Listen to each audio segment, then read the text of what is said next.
Good morning पंजाबीओ लेके हाज़र हाँ पंजाब ਅਤੇ देश विदेश ਦੀਆਂ ਵੱਡੀਆਂ ਖਬਰਾਂ।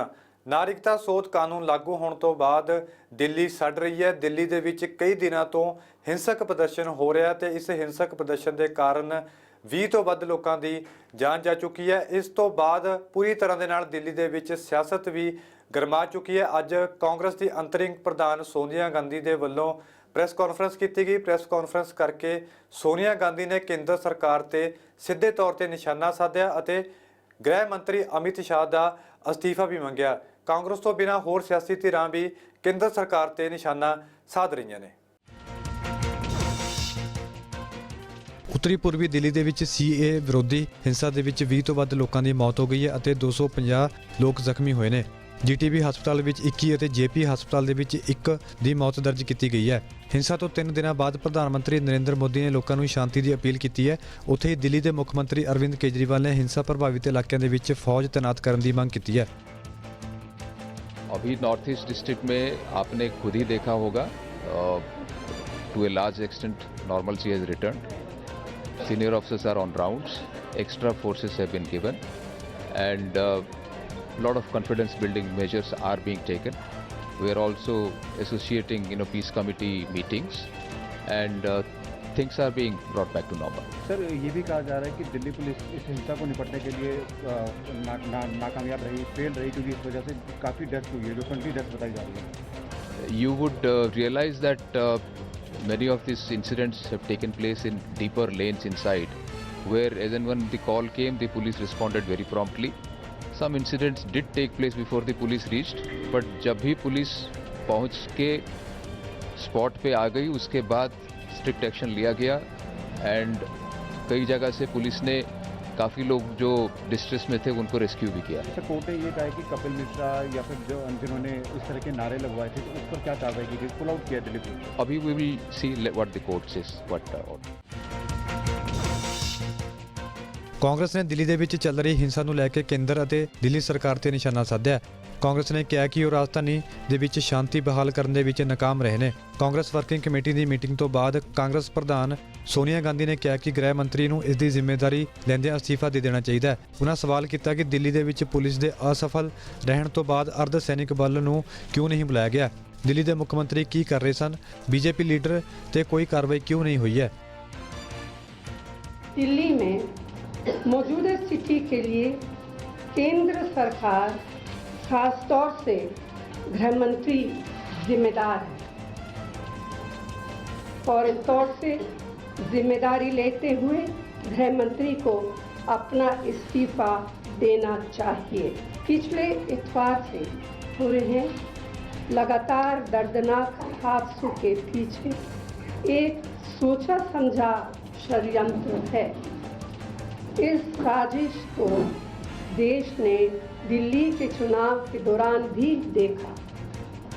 भारतीय जनता पार्टी के अनेक नेताओं ने भड़काऊ भाषण देकर डर और नफरत का माहौल फैलाया। एक ऐसा बयान एक भाजपा नेता के द्वारा पिछले इतवार को भी दिया गया, जब उसने दिल्ली पुलिस को 3 दिन का अल्टीमेटम देते हुए कहा कि 3 दिन बीतने के बाद हमें कुछ नहीं कहना। सोनिया गांधी के बयान से BJP ने पलटवार किया है। प्रकाश जावड़ेकर ने कहा कि कांग्रेस सिर्फ राजनीति करना जानती है। कांग्रेस अध्यक्षा सोनिया गांधी जी ने थोड़े समय पहले जो दिल्ली के हिंसा के बारे में बयान दिया, वो बहुत ही दुर्भाग्यपूर्ण और निंदा करने लायक है। अभी हिंसा समाप्त हो रही है, अभी लोग जख्मी है, अस्पतालों में है, अभी जांच की शुरुआत हुई है।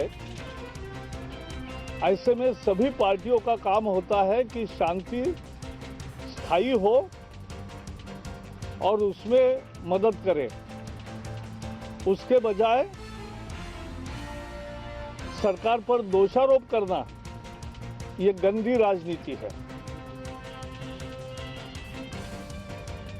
ये ऐसे हिंसा का राजनीतिकरण करना ये एकदम ही गलत रास्ता है और यही कांग्रेस की नीति होती है। आज बालाकोट के पराक्रम को 1 साल हो रहा है। पिछले साल भी उन्होंने ऐसा ही किया था। बालाकोट पर तुरंत दूसरे दिन सवाल उठाए थे।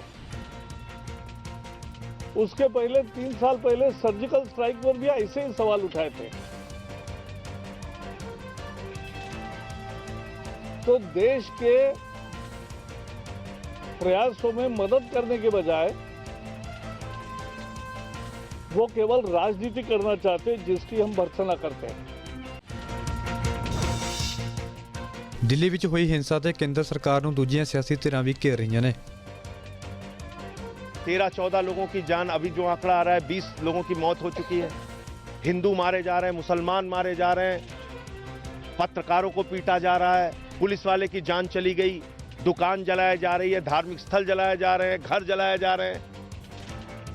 और ऐसी स्थितियों के बावजूद सेना को लगाने की जरूरत है, नहीं किया गया अब तक। आज मुख्यमंत्री जी ने मांग की है, जो बाकी इलाके कर्फ्यू लगाने की मांग हमने उसमें की कि जो बाकी हिंसाग्रस्त इलाके हैं वहां पे कर्फ्यू लगाया जाए, जो बॉर्डर है उसको सील किया जाए। हम पहले दिन से कह रहे हैं, तो ये काम करना होगा। अरविंद केजरीवाल जी ने दिल्ली सरकार के अधिकारियों के साथ मीटिंग की, विधायकों के साथ मीटिंग की, एलजी साहब के साथ मीटिंग की, गृह मंत्री के साथ मीटिंग की, बापू की समाधि पे जाके प्रार्थना की, पीड़ित लोगों से जाके मुलाकात की। अपनी ओर से पूरी रात कल जगे रहे। अपनी ओर से जितना प्रयास हमसे बन रहा हम कर रहे हैं। हम हिंसा नहीं चाहते, हम दिल्ली को बचाना चाहते हैं। दिल्ली में एनएसए रहता है ना, दिल्ली में होम मिनिस्टर का ऑफिस है, एमएचए का ऑफिस है। क्यों नहीं जाते होम मिनिस्टर अमित शाह उन इलाकों पे जहां पर मस्जिद पर हमला हुआ, जहां पर ये तमाम खत्लो गारत गिरी हुई? आप इलेक्शन कैंपेन में 4-4 दिन दिल्ली में गुजारेंगे होम मिनिस्टर के तौर पर? जाइए ना, देश का सवाल है, अब तो इलेक्शन नहीं है। आज आप होम मिनिस्टर होने का सबूत दीजिए ना। ये नाकामी सरकार की है, ये नाकामी होम मिनिस्ट्री की है कि वो इस दंगे को रोकने में नाकाम साबित हुए।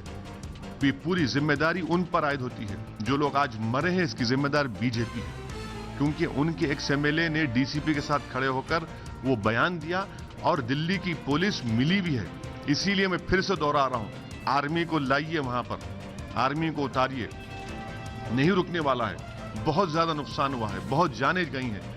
एक इंसानियत का नंगा नाच वहां पर हुआ है और अफसोस की बात है, अगर कोई इन लोगों में कुछ हया बाकी है तो कुछ करिए, रोकिए इसको। आप इस तरह से नहीं करिए। ये 2002 नहीं है, ये 2020 है। ये ਪਾਕਿਸਤਾਨ ਦੇ ਬਾਲਾਕੋਟ ਵਿੱਚ ਭਾਰਤੀ ਫੌਜ ਵੱਲੋਂ ਕੀਤੀ ਗਈ 에ਅਰ ਸਟ੍ਰਾਈਕ ਨੂੰ 1 ਸਾਲ ਪੂਰਾ ਹੋ ਗਿਆ ਹੈ। ਅੱਜ ਦੇ ਦਿਨ ਯਾਨੀ ਕਿ 26 ਫਰਵਰੀ 2019 ਨੂੰ ਭਾਰਤੀ ਹਵਾਈ ਫੌਜ ਨੇ ਵੀਰਤਾ ਦਾ ਪਰਿਚੈ ਦਿੰਦੇ ਹੋਏ ਪਾਕਿਸਤਾਨ ਤੋਂ ਪੁਲਵਾਮਾ ਹਮਲੇ ਦਾ ਬਦਲਾ ਲਿਆ ਸੀ। ਹਵਾਈ ਫੌਜ ਨੇ ਪਾਕਿਸਤਾਨ ਦੇ ਬਾਲਾਕੋਟ ਦੇ ਵਿੱਚ ਯਾਨੀ ਕਿ ਦੁਸ਼ਮਣ ਦੇ ਘਰ ਅੰਦਰ ਦਾਖਲ ਹੋ ਕੇ 14 ਫਰਵਰੀ ਨੂੰ ਪੁਲਵਾਮਾ ਹਮਲੇ ਦੇ ਵਿੱਚ ਸ਼ਹੀਦ ਹੋਏ 40 ਜਵਾਨਾਂ ਦੀ ਸ਼ਹਾਦਤ ਦਾ ਬਦਲਾ ਲਿਆ ਸੀ। ਭਾਰਤੀ ਹਵਾਈ ਫੌਜ ਨੇ ਜੈਸ਼-ਏ-ਮੁਹੰਮਦ ਦੇ ਅੱਤਵਾਦੀ ਟਿਕਾਣਿਆਂ ਨੂੰ ਨਿਸ਼ਾਨਾ ਬਣਾਇਆ ਸੀ ਅਤੇ ਕਈ ਅੱਤਵਾਦੀਆਂ ਨੂੰ ਢੇਰ ਕਰ ਦਿੱਤਾ ਸੀ। ਬਾਲਾਕੋਟ ਹਵਾਈ ਹਮਲੇ ਨੂੰ ਯਾਦ ਕਰਦਿਆਂ ਭਾਰਤੀ ਹਵਾਈ ਫੌਜ ਦੇ ਸਾਬਕਾ ਮੁਖੀ BS ਧਨੋਆ ਦਾ ਕਹਿਣਾ ਕਿ ਅੱਜ ਆਪਰੇਸ਼ਨ ਦੇ 1 ਸਾਲ ਬੀਤਣ ਤੇ ਕਾਫੀ ਸੰਤੁਸ਼ਟ ਹਾਂ। ਇਸ 에ਅਰ ਸਟ੍ਰਾਈਕ ਤੋਂ ਅਸੀਂ ਕਾਫੀ ਕੁਝ ਸਿੱਖਿਆ, ਬਹੁਤ ਸਾਰੀਆਂ ਚੀਜ਼ਾਂ ਲਾਗੂ ਹੋਈਆਂ ਨੇ। It is 1 year has gone past and we look back with satisfaction. We have learnt a lot of lessons, lot of things have been implemented post Balakot operations. But basically it's a paradigm shift in the way we conduct our operations, in which the other side never believed that we could carry out a strike inside Pakistan to take out a terror training camp, which we successfully carried out. So it is a paradigm shift and the result is there for you to see.